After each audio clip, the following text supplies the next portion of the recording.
I want a good movie. You and I both know those days are gone.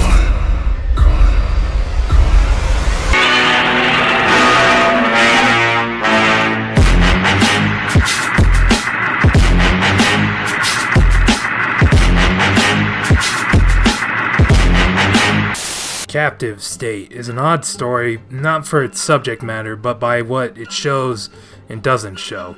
Built out to be a thriller, it tells the tale behind its tagline, light a match, ignite a war. However, it won't show you the effectiveness of doing so, hoping you won't unravel the complex plan used to make it happen. Should you see it?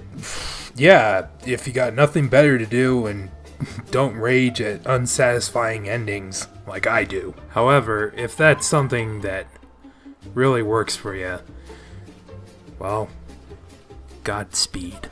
Whew. Was that good for you, Rotten Tomatoes? Can I be a critic yet? When do I get my paycheck? Okay, enough bullshitting here. So what's the story of this movie? Aliens have taken over the world, controlling almost every aspect of life. A small group seeks to start a revolution against the aliens by blowing them to bits. We follow this guy here, Gabriel, throughout the film, as he's currently trying to escape from Chicago. However, he gets wrapped up in his brother's group and their plan to start a war with the aliens. The group works pretty hard to succeed in its bombing attack against the aliens' control, but it's unclear how successful their attempts are at igniting this war. On some level, the group called Phoenix succeeds. However, by what the movie showed, the whole group ended up dead or captured, except for one, Gabriel. The ending implies that a war has started, but only showing it in some shitty credit roll. Gee, thanks. Gabriel is alright. Him as a character mostly reacts to the plot. For a good chunk of the film, he's just hiding underground, while Phoenix and its members plan, set up, and execute their bombing attack on the Unity event. After that's all over, Gabe comes back, gets captured when his escape plan is sabotaged, and proceeds to get played by John Goodman to the end. Pretty generic character, nothing unique. Besides the aliens, of course, closest antagonist would probably be John Goodman. He works against Phoenix for pretty much the whole film, but he's also helping Gabriel at times because they have a past connection. Definitely the best character by a long shot. And he's John Goodman. What do you expect? He's overshining everyone on this cast list. So yeah, John, you did pretty good, man. Kill yourself. Supporting characters? If we didn't have Phoenix pushing the plot along, we wouldn't have a movie. So, thanks for your service. The pacing's really fast. The story takes place over maybe a couple days, if that. And an hour and 49 minutes, it goes pretty quick. It could have benefited a lot more by showing scenes of how the aliens actually took over the world. We see the aftermath of the events, but not the actual events in general. Hell, more of the aliens doing anything, really, would have helped solidify their supposed threat, for sure. It had some interesting shots spread out through. Most of the shots are pretty much just Chicago. All this stuff is pretty much already there. They just had to go shoot it. No CGI required. Sound design, aliens make clicking noises with some electronic adjustment. Bravo. Couple scenes had a record player playing over dialogue, which made it hard to hear. Could have been just me, but pretty weird oversight. Visual editing. The film at the beginning starts out with a bunch of computer screen typing. Fantastic. Telling us what happened to the world, when all I would rather just have them show me what happened instead. Take this opening montage from Pacific Rim. It doesn't give you a lot, it doesn't give you everything, it gives you enough to set the stage. Come on, people. A few screens of text is fine, not paragraphs of shit. Just like endless 30 seconds to a minute long typing on a screen. The fuck?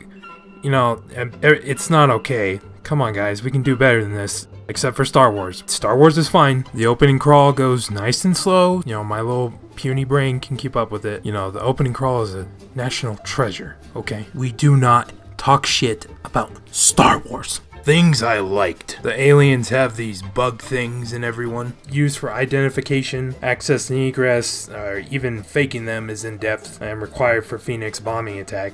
The alien hunters were great. The bus scene was great. Loved it. These mech things, wish there was more of it, honestly, but they looked cool. So something's been bothering me about this Phoenix plan. Goodman ends up sacrificing himself by blowing up the underground base. It's unclear whether Phoenix planned this whole thing out, as it seemed way too dangerous and risky to pull off. Please let me explain. Okay, so Gabe's brother is alive, and Phoenix is planning their next attack. Goodman meets with this person. She's a prostitute, and he gets a phone from her. Phoenix plans to attach a hidden bomb on the mayor, who meets with the aliens after the Unity rally. Plan succeeds, bomb goes off, killing like 6 aliens.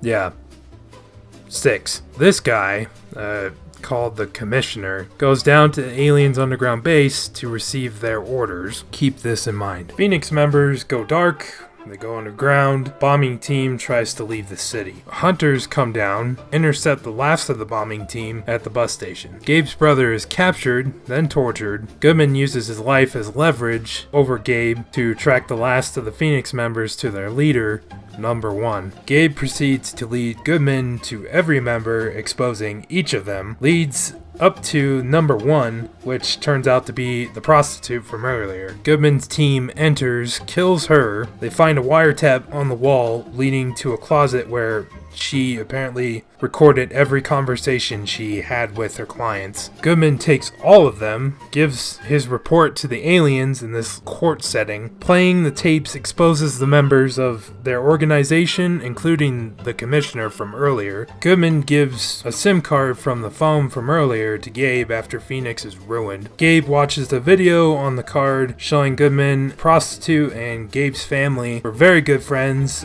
before the aliens even arrived. Goodman is now appointed commissioner, heads down to the alien underground base with another hidden bomb. His plan succeeds, blowing up whatever's down there.